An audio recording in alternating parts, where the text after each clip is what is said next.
اعوذ باللہ من الشیطان الرجیم بسم اللہ الرحمن الرحیم وَأَوْحَيْنَا إِلَىٰ أُمِّ مُوسَىٰ أَنْ أَرْضِعِيهِ فَإِذَا خِفْتِ عَلَيْهِ فَأَلْقِيهِ فِي الْيَمِّ وَلَا تَخَافِي وَلَا تَحْزَنِي إِنَّا رَادُّوهُ إِلَيْكِ وَجَاعِلُوهُ مِنَ الْمُرْسَلِينَ فَالْتَقَطَهُ آلُ فِرْعَوْنَ لِيَكُونَ لَهُمْ عَدُوًّا وَحَزَنًا إِنَّ فِرْعَوْنَ وَهَامَانَ وَجُنُودَهُمَا كَانُوا خَاطِئِينَ وَقَالَتِ امْرَأُ فِرْعَوْنَ قُرَّةُ عَيْنٍ لِّي وَلَكَ لَا تَقْتُلُوهُ عَسَىٰ أَن يَنفَعَنَا أَوْ نَتَّخِذَهُ وَلَدًا وَهُمْ لَا يَشْعُرُونَ وَأَصْبَحَ فُؤَادُ أُمِّ مُوسَىٰ فَارِغًا إِن كَادَتْ لَتُبْدِي بِهِ لَوْلَا أَن رَّبَطْنَا عَلَىٰ قَلْبِهَا لِتَكُونَ مِنَ الْمُؤْمِنِينَ وَقَالَتْ لِأُخْتِهِ قُصِّيهِ فَبَصُرَتْ بِهِ عَن جُنُبٍ وَهُمْ لَا يَشْعُرُونَ وَحَرَّمْنَا عَلَيْهِ الْمَرَاضِعَ مِن قَبْلُ فَقَالَتْ هَلْ أَدُلُّكُمْ عَلَىٰ أَهْلِ بَيْتٍ يَكْفُلُونَهُ لَكُمْ وَهُمْ لَهُ نَاصِحُونَ فَرَدَدْنَاهُ إِلَىٰ أُمِّهِ كَيْ تَقَرَّ عَيْنُهَا وَلَا تَحْزَنَ وَلِتَعْلَمَ أَنَّ وَعْدَ اللَّهِ حَقٌّ وَلَكِنَّ أَكْثَرَهُمْ لَا يَعْلَمُونَ صدق اللہ العظیم۔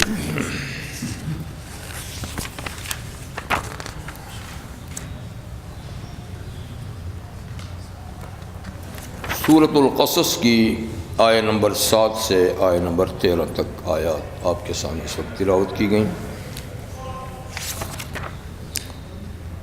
جیسے پچھلے پروگرام میں بتایا گیا تھا کہ سورۃ القصص مکی ہے اور یہ اس کے اندر آخر رکوع کی کچھ آیتیں ہجرت کے سفر کے دوران نازل ہوئیں، اور اس سورت کے مضامین کا مقصد نبی کریم صلی اللہ علیہ وسلم اور آپ کی امت کو تسلی دینا ہے، تسلی کا مضمون ہے۔ حضرت مادی کرب رضی اللہ تعالیٰ عنہ نے حضرت عبداللہ ابن مسعود رضی اللہ عنہ سے درخواست کی کہ آپ مجھے سورۃ القصص سنائیں، یعنی ایک صحابی نے دوسرے صحابی سے کہ مجھے سورۃ القصص سنائیں۔ تو عبداللہ ابن مسعود رضی اللہ عنہ نے فرمایا کہ تم یہ سورت حضرت حباب بن ارت رضی اللہ عنہ سے سنو، اس لیے کہ انہوں نے نبی کریم صلی اللہ علیہ وسلم سے براہ راست سیکھی ہے۔ کہنے کا مقصد یہ تھا کہ حضرت عبداللہ ابن مسعود رضی اللہ عنہ نے یوں تو 77 صورتیں براہ راست نبی کریم علیہ السلام سے سن کر یاد کی تھیں، اور آپ ان جلیل القدر صحابہ میں سے ہیں کہ حضور علیہ السلام نے فرمایا کہ تم نے قرآن پڑھنا ہو تو عبداللہ ابن مسعود سے پڑھو، ابی ابن کعب سے پڑھو، معاذ ابن جبل سے پڑھو، یا جناب سالم سے پڑھو۔ 4 حضرات کا حضور نے نام لیا کہ قرآن، حالانکہ ہر صحابی قاری قرآن ہیں، لیکن یہ 4 حضرات اس سلسلے میں بڑے ممتاز مقام پہ فائز تھے۔ تو عبداللہ بن مسعود فرماتے ہیں کہ میں نے 77 صورتیں تو خود حضور صلی اللہ علیہ وسلم کے زبان مبارک سے سن کر یاد کی ہیں، لیکن سورۃ القصص کے بارے میں فرمایا کہ میں نے ڈائریکٹلی حضور سے نہیں سنی، اس لیے تم حباب بن ارت سے جا کر سنو، انہوں نے براہ راست حضور سے پڑھی ہے۔ تو خیر اس سورت کا مضمون تسلی کا ہے، جیسے میں نے عرض کیا تھا کہ اس میں حضرت موسیٰ علیہ السلام کا تفصیلی ذکر ہے، اور یہ ان کی پیدائش سے لے کر نبوت تک کے حالات اس میں آئیں گے۔ ان آیات سے پہلی آیات میں اللہ تعالیٰ نے سب سے پہلے تو قرآن حکیم کی صداقت بیان فرمائی، اور اسی ضمن میں حضور صلی اللہ علیہ وسلم کی نبوت کا ذکر بھی ہوا، اللہ کی توحید کا بھی ہوا، اور پھر فرعون کے نظام اور سسٹم کے بارے میں ذکر فرمایا کہ کہ یہ بڑا ظالم اور جابر حکمران تھا، اور اس نے اپنی قوم کو طبقات میں تقسیم کر رکھا تھا۔ ایک طبقے کو بڑی رعایتیں حاصل تھیں جو اس کا اپنا قومی طبقہ تھا، اور دوسرے طبقے کو اس نے بالکل ہی ذلیل و خوار اور غلامی کی زندگی میں دھکیل دیا تھا۔ فرمایا یہ بڑا مجرم اور بڑا مفسد تھا، بڑا ہی متکبر تھا، اور اس نے کمزور طبقے پہ بڑے مظالم کیے، اس قدر مظالم کہ محض اپنے اقتدار کو بچانے کے لیے ان کے 90,000 بچے قتل کیے ماں باپ کے سامنے۔ ادھر اس کی کارروائی ہے کہ اقتدار بچے، جی ادھر اللہ کا فیصلہ ہوا کہ اس کے اقتدار کو اب ختم کیا جائے، اس کے ظلم حد تک پہنچ چکا ہے، اور اب مظلوم طبقے کو اوپر لایا جائے۔ اللہ کا فیصلہ، جیسے قرآن حکیم ہے وَمَكَرُوا وَمَكَرَ اللَّهُ، کبھی یہ پلان بناتے ہیں، اسکیمیں بناتے ہیں، ادھر اللہ اسکیم بناتا ہے، اور اسکیم اللہ ہی کی کامیابی ہوتی ہے، ان کی فیل ہو جاتی ہے۔ اس نے یہ سسٹم بنایا اللہ نے، اب کمزوروں کو اوپر لانے کا نظام کیا، چنانچہ جس بچے کے خطرے سے کئی بچے مارے گئے، اللہ نے فیصلہ کیا کہ اس کو تیرے ہی گھر میں پرورش دوں گا، جی تیرے ہاتھوں میں پلے گا، بڑا ہوگا، اور تیرے زوال کا باعث بنے گا، تو کیا کر سکتا ہے؟ جی فرمایا کہ ہم فرعون اور اس کے وزیر حامان اور ان کی پوری قیادت کو یہ بتانا چاہتے تھے کہ جس سے تم ڈرتے ہو وہ ہو کے رہے گا، جس سے تم ڈرتے ہو کے رہے گا، چنانچہ ہو کے رہا۔ اب وہ کیسے ہوا؟ جس بچے کے ذریعے سے فرعونی اقتدار کو زوال ہوا، وہ بچہ حضرت موسیٰ علیہ السلام تھا، بنی اسرائیل مظلوم قوم کا ایک بچہ۔ جی اللہ فرماتے وَأَوْحَيْنَا إِلَىٰ أُمِّ مُوسَىٰ، جب حضرت موسیٰ علیہ السلام کی والدہ نے موسیٰ علیہ السلام کو جنم دیا، پیدا ہوئے، تو بہت پریشان ہوئی، اور بچہ بھی ماشاءاللہ کیسا بچہ تھا، ہونہار بچہ، جی جس بچے نے آگے جا کے نبی بننا ہے وہ ہر لحاظ سے کامل بچہ ہوتا ہے، خوبصورتی میں، خوبصیرتی میں، جی اعضاء کے تناسب میں نبی سب سے زیادہ حسین و جمیل ہوتا ہے امت میں۔ تو حضرت موسیٰ جب پیدا ہوئے، جنہوں نے نبی بننا تھا، تو کیسے ہوں گے؟ جی اب ماں کو خدشہ لاحق ہوا کہ فرعون کے گماشتے آئیں گے اور میرے اس بچے کو میری آنکھوں کے سامنے ذبح کر دیں گے۔ ماں کی ممتا ہے، ماں کو تو جیسا بچہ بھی ہو ماشاءاللہ پیارا ہوتا ہے، پھر موسیٰ علیہ السلام جیسا بچہ۔ تو پریشان ہوئی، تو اللہ تعالیٰ فرماتے ہیں اوحینا، ہم نے موسیٰ کی ماں کو وحی کی۔ وحی خفیہ اطلاع کو کہتے ہیں، اور اصطلاحی معنی میں وحی اس پیغام کو کہتے ہیں جو اللہ کی طرف سے اللہ کے نبی کو آتا ہے، براہ راست آئے یا فرشتے کے ذریعے سے آئے، اس کو وحی رسالت یا وحی نبوت کہتے ہیں، اور یہ وحی نبی کے بغیر کسی دوسرے کو نہیں آتی۔ لیکن قرآن حکیم میں وحی کا لفظ غیر نبی کے لیے بھی آیا ہے، جیسے حضرت موسیٰ کی والدہ، اس لیے کہ یہ تو خاتون ہیں، اور یہ اہل سنت والجماعت اور جمہور امت کا مسئلہ ہے کہ عورتیں نبی نہیں ہوئیں، عورتیں رسول نہیں ہوئیں۔ اللہ تعالیٰ نے فرماتے ہیں وَمَا أَرْسَلْنَا مِن قَبْلِكَ إِلَّا رِجَالًا نُوحِي إِلَيْهِمْ، اے محمد صلی اللہ علیہ وسلم، ہم نے آپ سے پہلے نہیں بھیجے مگر مرد بھیجے ہیں کہ ہم ان کو وحی کرتے رہے۔ تو نبوت اور رسالت صرف مردوں میں محدود رہی ہے، نبی عورت نہیں بنی۔ ہاں نبوت کے بعد جو دوسرا عالی مقام ہے صدیقیت، اس پر عورتیں بھی فائز ہوں، جیسے حضرت مریم صدیقہ، حضرت عیسیٰ علیہ السلام کی والدہ، جی حضرت ابراہیم علیہ السلام کی بیوی حضرت سارہ، حضرت موسیٰ کی والدہ، جی یہ سب صدیقیہ ہیں، اور حضرت خدیجہ الکبریٰ، فاطمۃ الزہرا، عائشہ صدیقہ۔ تو اس طرح خواتین صدیقیت کے مقام تک تو پہنچی ہیں، لیکن نبوت کا مقام مردوں کے لیے مخصوص ہے۔ تو اس لیے یہ جہاں وحی کا لفظ جو بولا گیا ہے تو یہ اپنے اصطلاحی معنی میں نہیں، رسالت والی وحی نہیں، یہ وحی بمعنی الہام ہے، الہام۔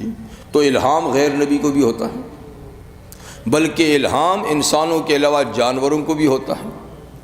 جیسے یہی لفظ اللہ تعالیٰ نے سورۃ النحل میں شہد کی مکھی کے لیے بھی استعمال کیا ہے، وَأَوْحَىٰ رَبُّكَ إِلَى النَّحْلِ، اوحیٰ ربک، تیرے رب نے وحی کی شہد کی مکھی کو، ان اتخذی من الجبال بیوتا ومن الشجر ومما یعرشون، کہ اے شہد کی مکھی تو پہاڑوں میں جی اور چھپروں میں، چھتوں میں اپنا گھر بنا، اونچی جگہ میں جہاں شہد صاف ستھرا رہے، کسی کی رسائی نہ ہو، ایسے کہ گھر بنا۔ ثم کلی من کل الثمرات، پھر دنیا میں گھوم پھر اور مناسب پھل کھا، پھولوں کو چوس، اور پھر اس سے شہد نکال، فی شفاء للناس، کہ اللہ نے اس کے اندر لوگوں کے لیے شفا رکھی ہے۔ تو مطلب یہ کہ دیکھیے شہد کی مکھی کے لیے بھی وحی کا لفظ ہے۔ تو اب وحی تین طرح، ایک وحی رسالت، جی ایک الہام، اور ایک یہ ہے الہام کی ایک صورت یہ ہے، الہام کی ایک صورت یہ ہے کہ اللہ نے مزاج اور طبیعت ہی ایسی بنا دی ہے، مزاج اور طبیعت ہی ایسی بنا دی ہے کہ اپنی طبیعت کے لحاظ سے ایک کام ہو رہا ہے، اور طبیعت اللہ نے ٹھیک ایسی بنائی ہے۔ تو یہ شہد کی مکھی کی طرف جو وہی ہے یہ مزاج ہے، یہ نہیں کہ اس کو کوئی خواب آیا ہے، یہ نہیں کہ اس کے پاس کوئی فرشتہ آیا ہے، اللہ نے اس کا مزاج ہی ایسا بنایا ہے کہ وہ یوں کرتی ہے۔ کیونکہ اللہ تعالیٰ نے ہر چیز جو پیدا کی ہے قدر فہدا، قدر یعنی اس کو پہلے بنایا، ٹھیک کیا، پھر اللہ نے اس کا ایک مزاج بنایا، وہ اس کے مطابق چلتی ہے، تو اس کو بھی وحی کہتے ہیں۔ اور جو وحی الہام ہے اس کی پھر کئی صورتیں ہیں۔ کبھی الہام خواب کی شکل میں ہوتا ہے، خواب میں ایک بات بتا دی جاتی ہے کہ ایسا کرو جی، اور کبھی الہام ہوتا ہے فرشتے کے ذریعے سے، کوئی فرشتہ انسانی شکل اختیار کر کے آ جاتا ہے اور وہ رہنمائی کر دیتا ہے کہ ایسا کرو جی، یہ بھی الہام ہے جی۔ تو الہام کئی طریقے سے ہوتا ہے۔ اب حضرت موسیٰ علیہ السلام کی والدہ کو جو وحی ہوئی، یہ یا تو کوئی فرشتہ انسانی شکل میں آ کر ان کو یہ ترکیب سمجھا گیا، یا خواب میں اللہ نے ان کو یہ ترکیب بتا دی کہ بچہ اپنے پاس سنبھالو، جب خطرہ ہو تو یوں کر لینا، ٹھیک نا۔ اور اس قسم کی وحی کا ذکر حدیث میں ہے، مسلم شریف میں ہے، نبی کریم صلی اللہ علیہ وسلم نے ارشاد فرمایا کہ ایک شخص کسی بزرگ کی ملاقات کے لیے جا رہا تھا، تو اللہ نے ایک فرشتہ انسان بنا کر انسانی شکل میں اس کے بھیجا رستے میں، پوچھا کہاں جا رہے ہو؟ کہا جی فلاں بزرگ ہیں، ان سے ملاقات کے لیے جا رہا ہوں۔ پوچھا کہ کیا اس نے تم پر کوئی احسان کیا ہے، اس کا بدلہ اتارنے کے لیے جا رہے ہو؟ کہا نہیں، احسان تو کچھ نہیں کیا۔ کہا اور کوئی فائدہ اور کوئی معاملہ تمہارے درمیان اس کے درمیان ہے، کسی مفادات کے لیے جا رہے ہو؟ کچھ بھی نہیں، پھر کیوں جا رہے ہو؟ کہا صرف وہ خدا کا نیک بندہ ہے تو اس کی ملاقات کے لیے جا رہا ہوں تاکہ اللہ راضی ہو، اور کوئی مقصد نہیں ہے۔ تاکہ اللہ راضی ہو۔ تو اس نے فرشتے نے کہا اگر تمہارا اور کوئی دنیاوی مقصد نہیں، صرف اللہ کی رضا کے لیے اس بندے سے ملنے کے لیے جا رہے ہو، تو تمہیں میں خبر دیتا ہوں کہ اللہ بھی تم سے راضی ہے۔ تم اللہ کی رضا کے لیے جا رہے ہو اور کوئی مقصد نہیں ہے، تو اللہ تم سے راضی ہے، مجھے اسی لیے بھیجا گیا، مطلب مجھے یہی پیغام دے کر بھیجا گیا۔ تو دیکھیں ایک فرشتہ انسانی شکل میں آ کر بات کہہ گیا۔ ایسے ہی نبی کریم صلی اللہ علیہ وسلم نے بنی اسرائیل کے 3 آدمیوں کا ایک واقعہ ذکر کیا کہ اللہ نے ان تینوں کی آزمائش کی، امتحان کیا اور اس کے لیے ایک فرشتہ انسانی شکل میں بھیجا۔ ایک گنجا تھا، اس کے سر پہ بال نہیں تھے، اور ایک برس کا مریض تھا، جو سفید دھبے ہوتے نا پھدری جسم پہ، اور ایک جو ہے وہ اندھا تھا۔ تو فرشتہ سب سے پہلے گنجے کے پاس پہنچا اور اس کو کہا کہ تم کیا چاہتے ہو؟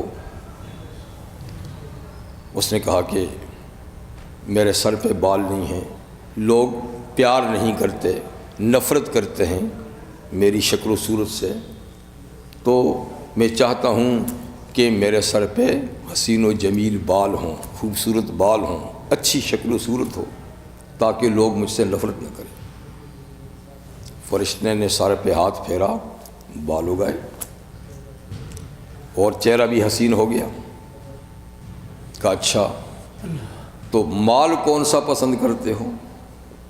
اس نے کہا اونٹ پسند ہے۔ ایک روایت میں کہ گائے پسند ہے، اونٹ پسند ہے۔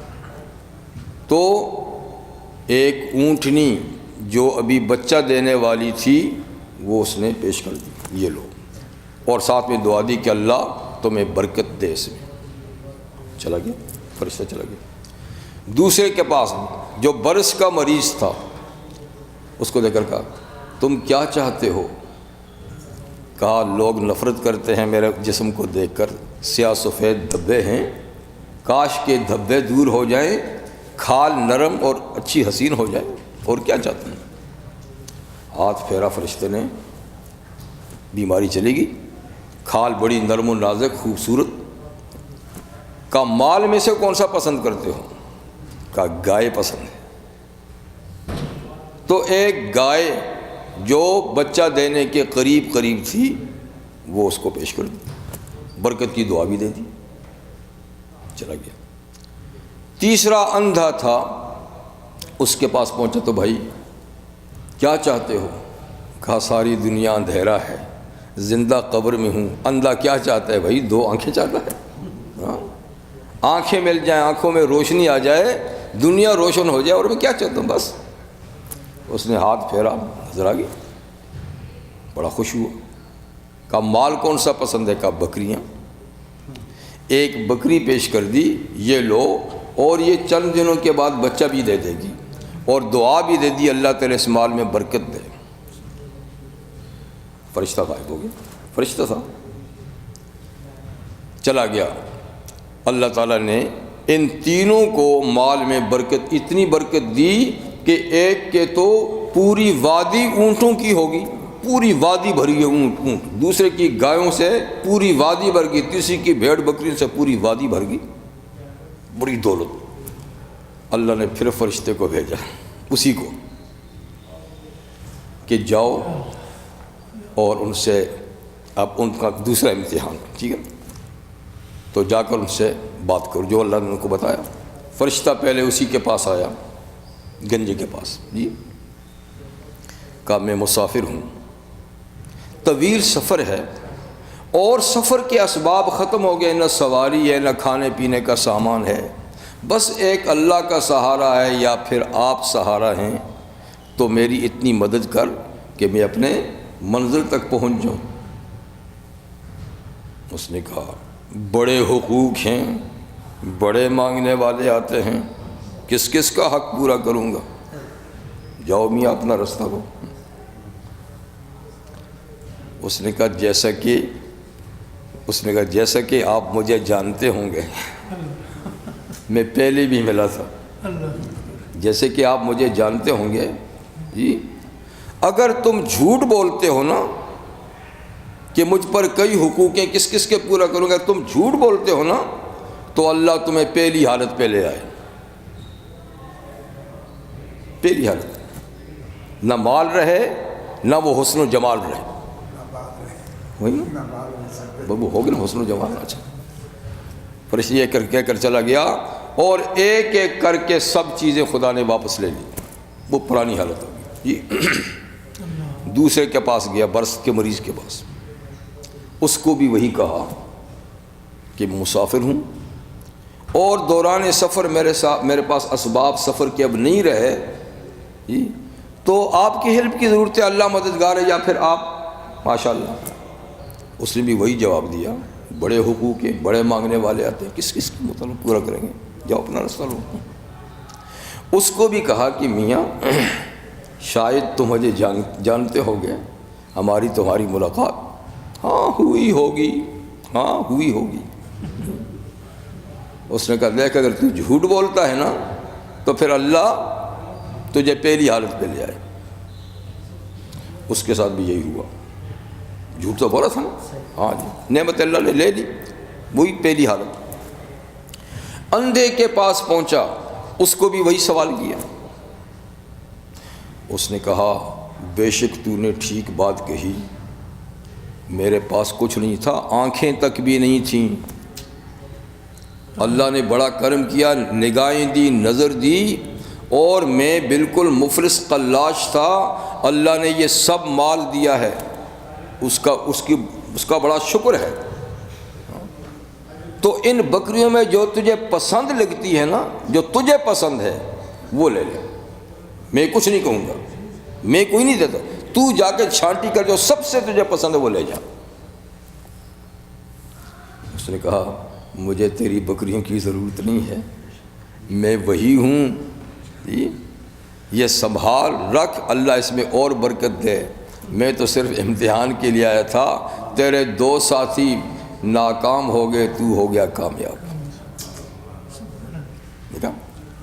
تو یہ بھی الہام ہے کہ بھائی فرشتہ آیا، اس نے باقاعدہ آدمی سے گفتگو کی جی، ٹھیک ہے۔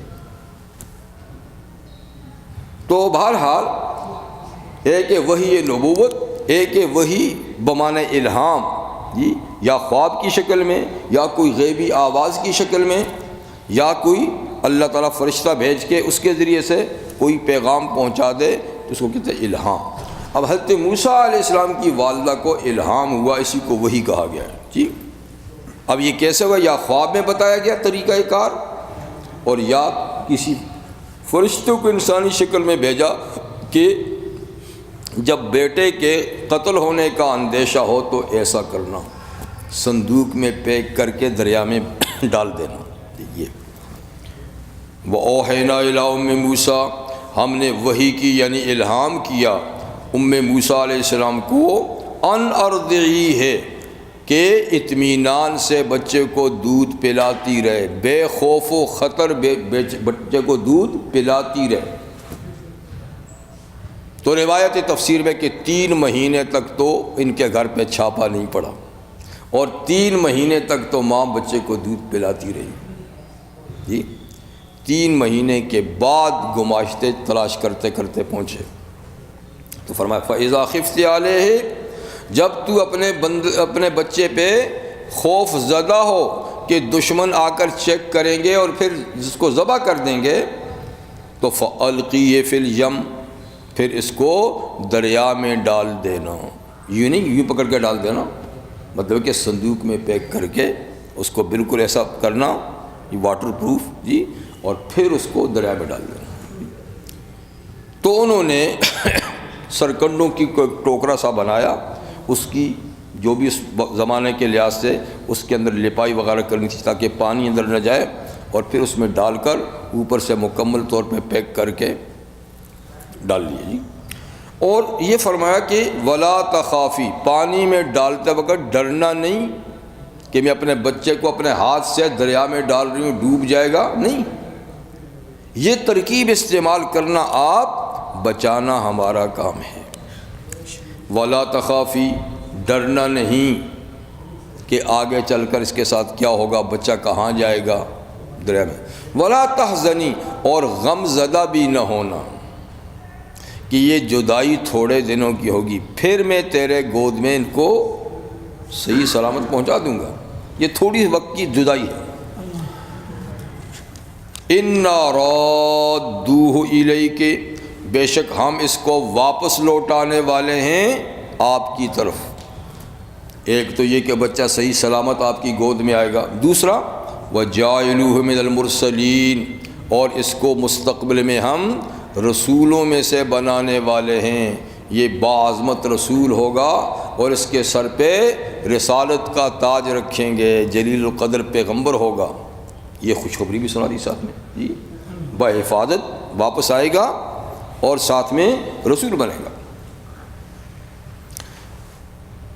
چنانچہ اس الہامی ترکیب کے مطابق حضرت موسیٰ علیہ السلام کو 3 ماہ بعد ماں نے صندوق میں ڈال کر، ان کی بڑی بہن حضرت مریم تھیں، ان کے حوالے کیا کہ جا کر اس کو دریائے نیل میں، جو مصر کا سب سے بڑا دریا، اس میں ڈال دیا،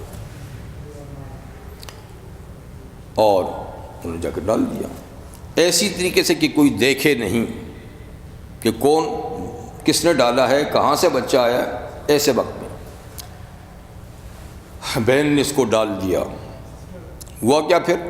فَالْتَقَطَهُ آلُ فِرْعَوْنَ، اٹھا لیا اس بچے کو، اس صندوق کو فرعون کی آل نے، فرعون کی بیوی نے۔ تفسیری روایات یہ ہیں کہ فرعون کی بیٹی اپنی سہیلیوں کے ساتھ اسی اپنے محل کے باہر، کیونکہ دریا کی ایک شاخ محل کے نیچے سے گزرتی تھی، ایک نہر محل کے نیچے سے، تو اوپر سے جاتے جاتے وہ اسی نہر میں بہنے لگا جو محل کی طرف جا رہی تھی۔ تو اس نے ایک صندوق آتے دیکھا، سہیلیوں کے ساتھ دیکھا، اوہ یہ تو کوئی چیز آ رہی ہے، اس کو پکڑو دیکھیں کیا ہے۔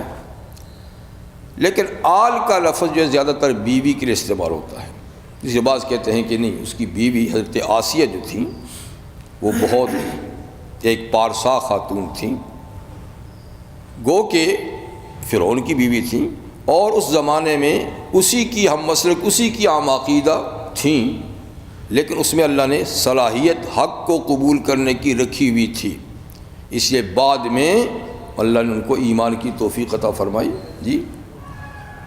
تو آل فرعون نے کہیں بیوی بار بیٹھی ہوگی، دیکھ رہی ہوگی، تو صندوق آیا تو اس کو اٹھاؤ گئی، تو بہرحال فَالْتَقَطَهُ آلُ فِرْعَوْنَ، آل فرعون نے صندوق کو اٹھا لیا، لِيَكُونَ لَهُمْ عَدُوًّا وَحَزَنًا، تاکہ وہ ان کے لیے دشمن بنے اور ان کے لیے غم کا ذریعہ بنے۔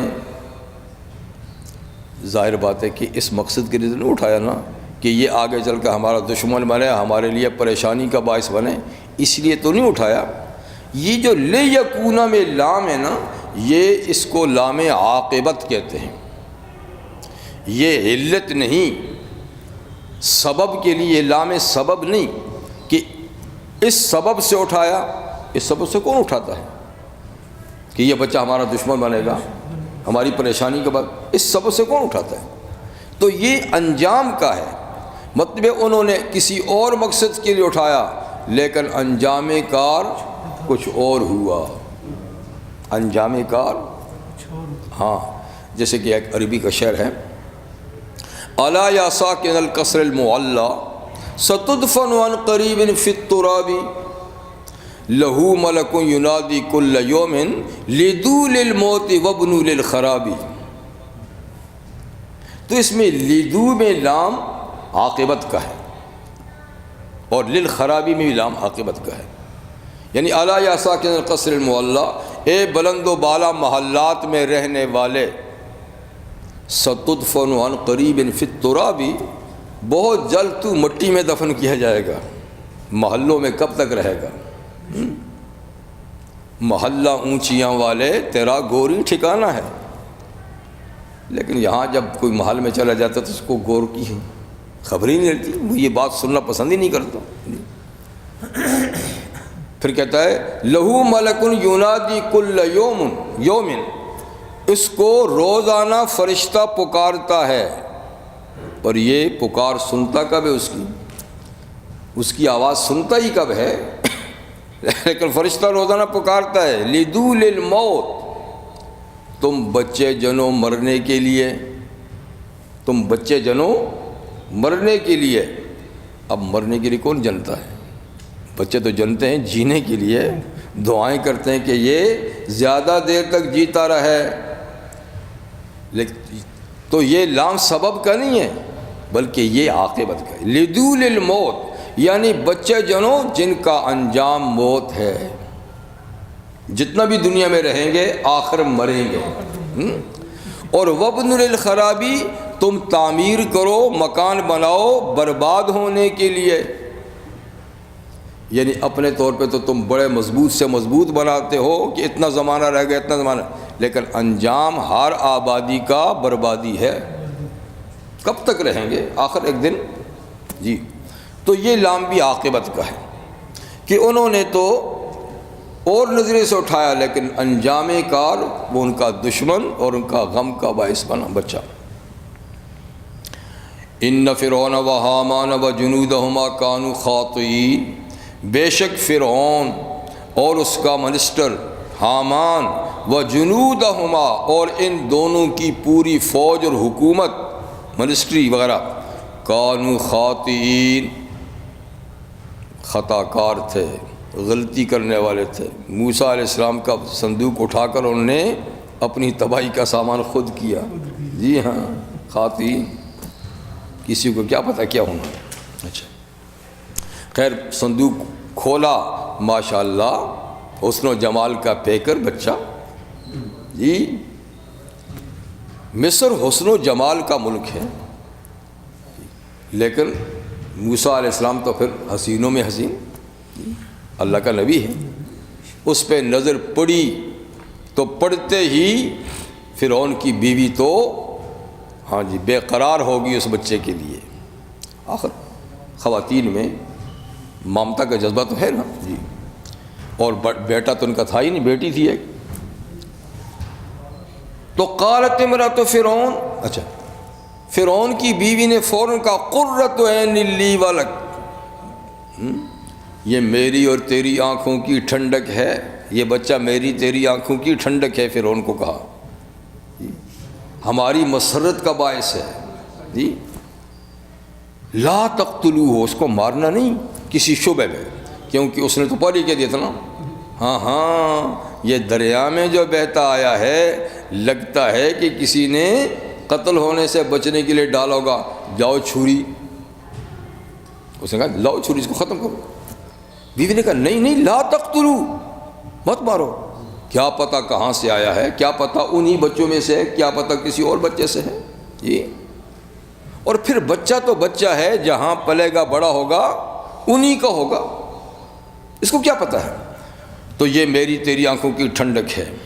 بعض حضرت نے یہ بھی لکھا ہے کہ فرعون کا مزاج پھر بھی خراب، نے کہا تیری ہوگا میرا نہیں، تیری آنکھوں کی ٹھنڈک ہوگا، چل تیرے کہنے پہ تو کچھ نہیں کہتا، لیکن وہ دل کا کھوٹا تھا نا، جو دل کا کھوٹا ہوا ہے کھوٹا ہی رہتا ہے۔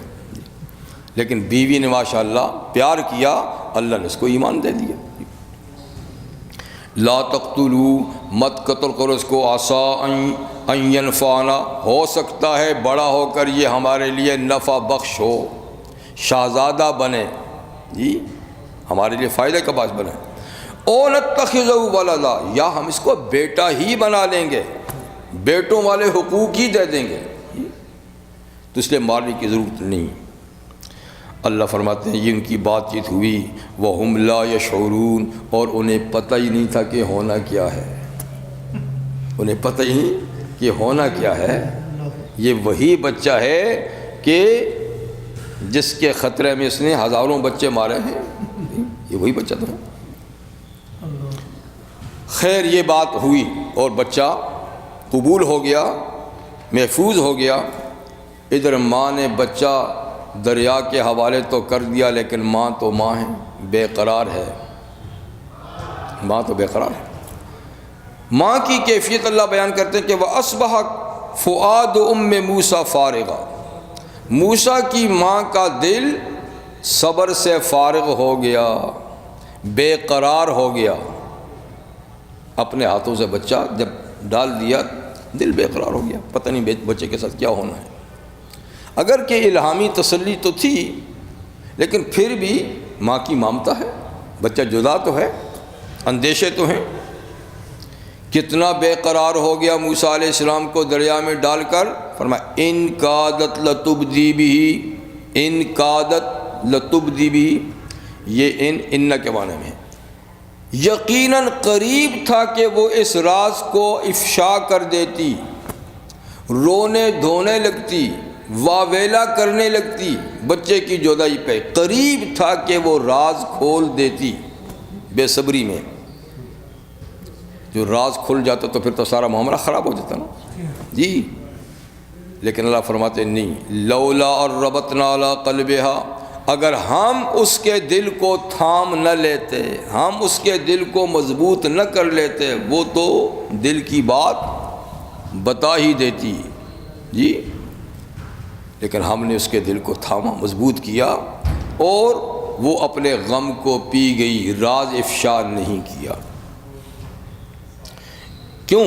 لِتَكُونَ مِنَ الْمُؤْمِنِينَ، تاکہ وہ ایماندار لوگوں میں رہے جی، تو ان کے ایمان کی سلامتی کی خاطر ہم نے ان کے دل کو مضبوط کیا۔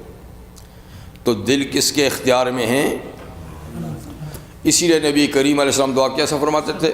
یا مقلب القلوب ثبت قلبی علی دینک، اے دلوں کو پلٹنے والے میرے دل کو دین پہ ثابت رکھ۔ یا مقلب القلوب صرف قلبی الی طاعتک، اے دلوں کو پھیرنے والے میرے دل کو اپنی عبادت کی طرف پھیر دے، اس لیے کہ دل اللہ کے اختیار میں ہے جی۔ تو فرمایا کہ اگر ہم دل کو نہ تھام لیتے تو وہ بے قراری میں بات کو کھول دیتی، لیکن ہم نے تھاما، حوصلہ دیا، اور انہوں نے راز کو راز میں رکھا، چنانچہ وہ بچہ ہم نے پھر وعدے کے مطابق ان کو واپس دے دیا۔ کیسے دے دیا؟ اگلے پروگرام میں، کیونکہ آج تو پابندی ہے۔